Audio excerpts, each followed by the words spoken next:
Hello साथियों, स्वागत है आपका अपने फेवरेट यूट्यूब चैनल एग्जाम बाद रोजगार पर। साथियों, आज मैं कराने वाला हूं जीके जीएस के प्रश्न। 25 क्वेश्चंस हैं। 27 मार्च सन 2023 आपके एग्जाम में आने वाले प्रश्न हैं। यहीं से आपके प्रश्न टपकेंगे एग्जाम में। तो आइए हम लोग चलते हैं प्रश्नों पर, क्वेश्चंस पर। क्वेश्चन नंबर 1 है, क्या है देख लेते हैं। पहला प्रश्न जो है आप सबके सामने स्क्रीन पर रहा। पहला प्रश्न है, सबसे लंबा राष्ट्रीय राजमार्ग यानी 7 कहाँ से कहाँ तक है। सबसे लंबा राष्ट्रीय राजमार्ग कहाँ से कहाँ तक है। तो आपको 4 ऑप्शन दिया गया है। ऑप्शन नंबर ए है कश्मीर से कन्याकुमारी तक, बी है दिल्ली से कोलकाता तक, सी है वाराणसी से कन्याकुमारी तक और डी है दिल्ली से मुंबई तक। तो कौन सा ऑप्शन सही हो जाएगा। यहाँ पे आपका ऑप्शन नंबर सी सही हो जाएगा। वाराणसी से कन्याकुमारी तक आपका NH7, ये जो आपका NH7 है वाराणसी से कन्याकुमारी तक जाता है। चलते हैं दूसरे वाले क्वेश्चन पे। दूसरा वाला क्वेश्चन क्या है देख लेते हैं। दूसरा क्वेश्चन है, भारत में जस्ते का अधिकतम उत्पादन क्षेत्र कौन सा है। भारत में जस्ते का उत्पादन क्षेत्र कौन सा है। तो यहाँ पे 4 ऑप्शन है। पहला है बिहार, दूसरा है राजस्थान, तीसरा है उड़ीसा, तो चौथा है उत्तर प्रदेश। तो यहाँ पे आपका कौन सा ऑप्शन सही हो जाएगा। यहाँ पे आपका ऑप्शन नंबर बी सही हो जाएगा। राजस्थान में है अधिकतम क्षेत्र है, क्या है, जस्ता का अधिकतम उत्पादन क्षेत्र यहाँ पे किया जाता है। चलते हैं अगले वाले क्वेश्चन पे। अगला क्वेश्चन क्या है, दिल्ली सल्तनत के किस सुल्तान ने चिहलगानी की स्थापना की थी। दिल्ली सल्तनत के किस सुल्तान ने चिहलगानी की स्थापना की थी। तो यहाँ पे आपको 4 ऑप्शन मिलते हैं। कुतुबुद्दीन ऐबक, बी है इल्तुतमिश, सी है बलबन और डी है रजिया सुल्तान। तो कौन सा ऑप्शन सही हो जाएगा। ऑप्शन नंबर आपका बी सही हो जाएगा, यानी कि इल्तुतमिश। चिहलगानी की जो स्थापना की थी इल्तुतमिश ने की थी। चलते हैं अगले वाले क्वेश्चन पे। अगला क्वेश्चन क्या है, गीत गोविंद ग्रंथ के लेखक जयदेव किस शासक के दरबारी कवि थे। गीत गोविंद ग्रंथ के जो लेखक थे जयदेव किस शासक के दरबारी कवि थे। तो यहाँ पे आपको 4 ऑप्शन मिलता है। पहला है लक्ष्मण सेन और बी है बल्लाल सेन और सी है सामंत सेन और डी है उपरोक्त में से कोई नहीं। तो यहाँ पे आपका कौन सा ऑप्शन सही हो जाएगा। यहाँ पे आपका ऑप्शन नंबर ए सही हो जाएगा। लक्ष्मण सेन जो थे जयदेव गीत गोविंद ग्रंथ के लेखक हैं। अब हम लोग चलते हैं अगले वाले क्वेश्चन पे। 5वां क्वेश्चन, भारत में खोजा गया सबसे पुराना शहर कौन सा है। भारत में खोजा गया सबसे पुराना शहर कौन सा था। तो यहाँ पे 4 ऑप्शन दिए गए हैं। पहला है हड़प्पा, दूसरा है पंजाब, सी है मोहनजोदड़ो, डी है सिंध। तो यहाँ पे आपका कौन सा ऑप्शन सही हो जाएगा। यहाँ पे आपका ऑप्शन नंबर ए सही हो जाएगा। हड़प्पा जो कि भारत में सबसे पुराना शहर है, खोजा गया था। अब हम लोग चलते हैं अगले वाले क्वेश्चंस पे। अगला वाला क्वेश्चंस क्या है देखिए, दूध का रंग हल्का पीला क्यों होता है। जो दूध का रंग होता है हल्का पीला क्यों होता है, किस कारण होता है। 4 ऑप्शन दिए गए हैं। पहला ऑप्शन है कैरोटीन के कारण, बी है वसा के कारण और सी है प्रोटीन के कारण, डी है उपयुक्त में से कोई नहीं।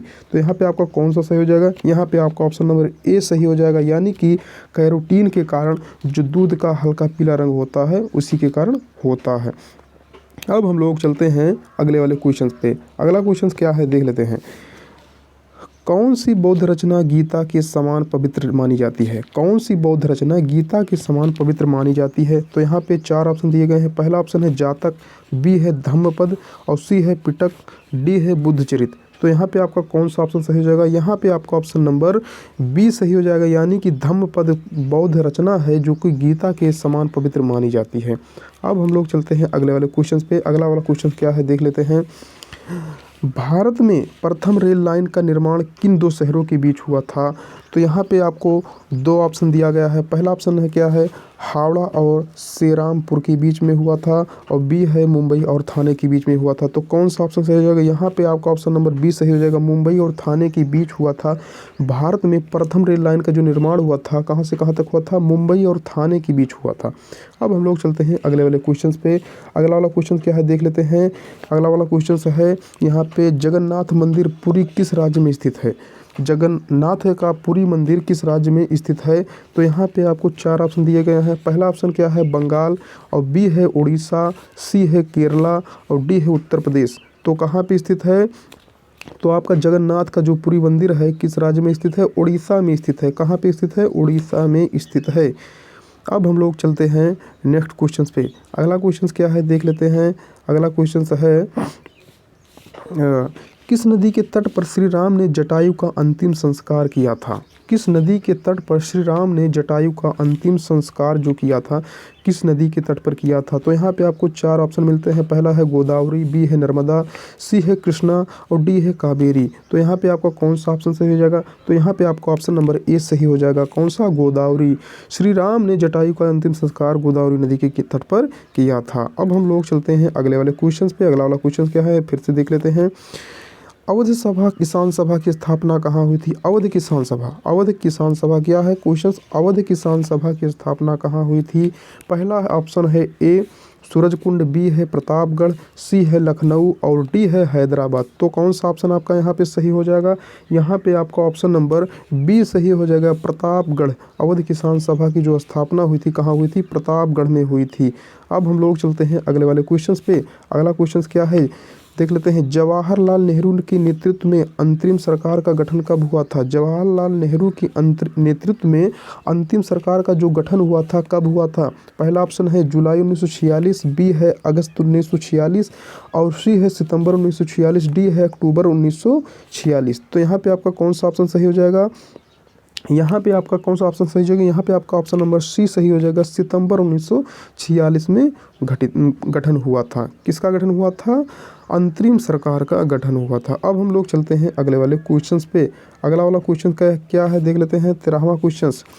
गीता में मैं शब्द का प्रयोग कितनी बार हुआ है? जो गीता में मैं शब्द का प्रयोग कितनी बार हुआ है? तो यहाँ पे आपको मिलते हैं 4 ऑप्शन। ऑप्शन ए 107 बार, ऑप्शन बी 108 बार, ऑप्शन सी 106 बार, ऑप्शन डी 109 बार। तो यहाँ पे आपका कौन सा ऑप्शन सही वाला? ऑप्शन नंबर डी सही हो जाएगा। 109 बार जो हुआ है मैं शब्द का प्रयोग हुआ है किसमें? गीता में। अब हम लोग चलते हैं अगले वाले क्वेश्चंस में।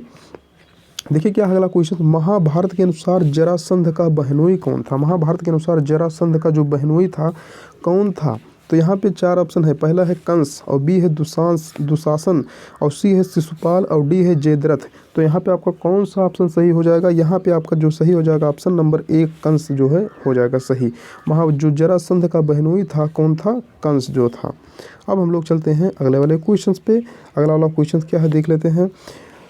भारत का राष्ट्रीय आदर्श वाक्य सत्यमेव जयते कहाँ से लिया गया था? जो सत्यमेव जयते लिया गया था कहाँ से लिया गया था? ऑप्शन ए है मुंडकोपनिषद, बी है कठोपनिषद और सी है छांदोग उपनिषद और डी है उपयुक्त में से कोई नहीं। तो यहाँ पे आपका कौन सा ऑप्शन सही हो जाएगा?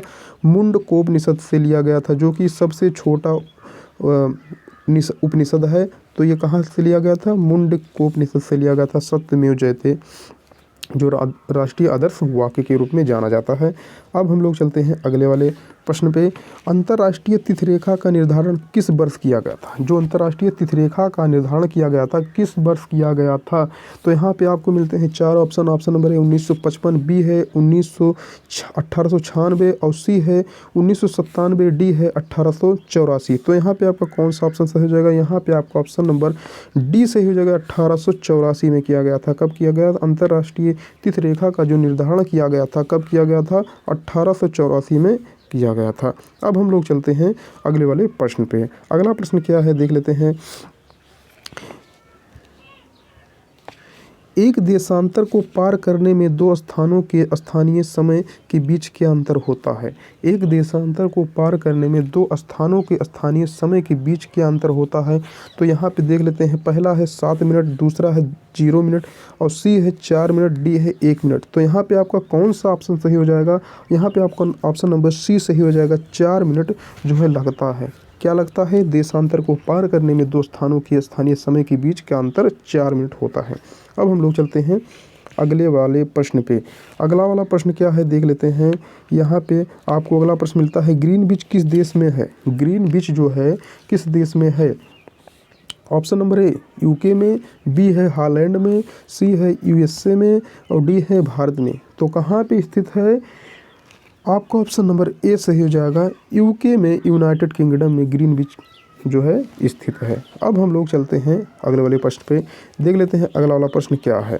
अगला वाला प्रश्न है विश्व कछुआ दिवस कब मनाया जाता है? विश्व कछुआ दिवस, टर्टल दिवस, विश्व टर्टल दिवस कब मनाया जाता है? वर्ल्ड टर्टल दिवस कब मनाया जाता है? यहाँ पे आपको मिलते हैं 4 ऑप्शन। ऑप्शन नंबर 1 मई 1 मई को आपको मनाया जाता है मजदूर दिवस। और बी है 14 मई, और सी है 23 मई, और डी है 30 मई। तो यहाँ पर आपका कौन सा ऑप्शन सही हो जाएगा? यहाँ पे आपका ऑप्शन नंबर सी सही हो जाएगा, यानी कि 23 मई को विश्व कछुआ दिवस मनाया जाता है। 1 मई को तो मजदूर दिवस मनाया जाता है, ये कट हो जाएगा। वैसे ही 23 मई को आपका हो जाएगा क्या? विश्व कछुआ दिवस। यहाँ पे चलते हैं 25वें क्वेश्चन पे, यानी कि 20वें क्वेश्चन पे, सॉरी। तो क्या है 20वां क्वेश्चन आपका? विश्व थायराइड दिवस कब मनाया जाता है? विश्व थायराइड दिवस जो मनाया जाता है कब मनाया जाता है? 4 ऑप्शन मिलते हैं। ऑप्शन नंबर 28 अप्रैल, बी है 25 मई, सी है 18 मई, और डी है 12 अप्रैल। तो यहाँ पे आपका कौन सा ऑप्शन सही हो जाएगा? ऑप्शन नंबर आपका बी सही हो जाएगा। 25 मई को मनाया जाता है क्या? विश्व थायराइड दिवस मनाया जाता है, 25 मई को मनाया जाता है। चलते हैं अगले वाले क्वेश्चन पे। देखिए क्या है अगला क्वेश्चन। सन 1955 में बिमल राय की हिंदी फिल्म देवदास में पारो की भूमिका किसने निभाई थी? सन 1955 में बिमल राय की हिंदी फिल्म देवदास में पारो की भूमिका किसने निभाई थी? तो यहाँ पे आपको 4 ऑप्शन मिलता है। पहला ऑप्शन है मधुबाला हो गया, बी है देविका रानी, और सी है सुचिता सेन, और डी है कानन देवी। तो यहाँ आपका कौन सा ऑप्शन सही हो जाएगा? यहाँ पे आपका ऑप्शन नंबर सी सही हो जाएगा, सुचेता सेन जो थी पारो की भूमिका निभाई थी इन्होंने देवदास फिल्म में। अब हम लोग चलते हैं अगले वाले प्रश्न पे। अगला वाला प्रश्न क्या है देख लेते हैं। भारतीय राजनीति के अपराजित नायक के रूप में किसे जाना जाता है? भारतीय राजनीति के अपराजित नायक के रूप में किसे जाना जाता है? पहला ऑप्शन है भैरव सिंह शेखावत, बी है चौधरी देवीलाल, सी है जय नारायण व्यास, और डी है हीरा लाल शास्त्री। तो यहाँ पे आपका कौन सा ऑप्शन सही हो जाएगा? यहाँ पे आपका ऑप्शन नंबर बी सही हो जाएगा, चौधरी देवीलाल को जाना जाता है। अब हम लोग चलते हैं अगले वाले क्वेश्चन पे। अगला वाला क्वेश्चन क्या है देख लेते हैं। राजा साहू ने मराठा साम्राज्य का दूसरा पेशवा किसे नियुक्त किया था? राजा साहू ने मराठा साम्राज्य का दूसरा पेशवा किसे नियुक्त किया था? 4 ऑप्शन है। बाजीराव प्रथम, और बी है बालाजी विश्वनाथ, सी है नारायण राव, और डी है बाजीराव द्वितीय। तो यहाँ पे आपका कौन सा ऑप्शन सही हो जाएगा?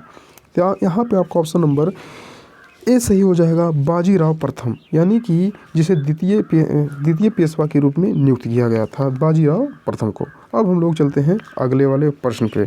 अगला वाला प्रश्न क्या है देख लेते हैं। पहला, लाइट ऑफ एशिया का ब्रज भाषा में बुद्ध चरित्र ने के नाम से पदानुवाद किसने किया? लाइट ऑफ एशिया का ब्रज भाषा में बुद्ध चरित्र के नाम से पदानुवाद किसने किया?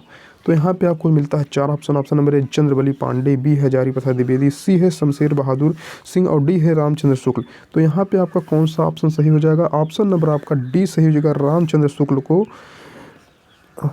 शुक्ल ने लाइट ऑफ एशिया का ब्रज भाषा में बुद्ध चरित्र के नाम से पदानुवाद किया था। अब हम लोग चलते हैं लास्ट वाले क्वेश्चंस पे, जो है आपकी इस क्लास का सबसे लास्ट क्वेश्चन है, जो कि बहुत ही इंपॉर्टेंट क्वेश्चन है, ए वाला प्रश्न। अब हम लोग देख लेते हैं अगला लास्ट वाला पर। दिल्ली स्थित प्रसिद्ध पर्यटन स्थल कुतुब मीनार का निर्माण किसने पूर्ण करवाया था? देखिए ये प्रश्न बहुत ही इंपॉर्टेंट है, बार बार परीक्षा में आता है। तो ये लोग देख लेते हैं क्या है। पहला प्रश्न ऑप्शन है मुइनुद्दीन बहराम शाह, और बी है कुतुबुद्दीन ऐबक, और सी है शमसुद्दीन इल्तुतमिश, और डी है गयासुद्दीन बलबन। तो यहाँ पे आपका कौन सा ऑप्शन सही हो जाएगा? तो यहाँ पे आपका ऑप्शन नंबर सी सही हो जाएगा, शमसुद्दीन इल्तुतमिश ने कुतुब मीनार का निर्माण पूर्ण रूप से पूर्ण करवाया था। 5वीं मंजिल का निर्माण किसने करवाया था? इल्तुतमिश ने ही करवाया था। तो मैं आशा करता हूँ साथियों आप सबको ये 2500 प्रश्न अच्छे लगे होंगे, और आशा करता हूँ ये जो है प्रश्न आप सबके 27 मार्च सन 2023 के एग्ज़ाम में ज़रूर आएंगे। आप लोग अच्छे से करके ज़रूर जाएं, बार बार इस वीडियो को प्रैक्टिस कर लें, ताकि आप लोग अच्छे से एग्ज़ाम में फाइट हो सकें। तो best of luck, bye bye.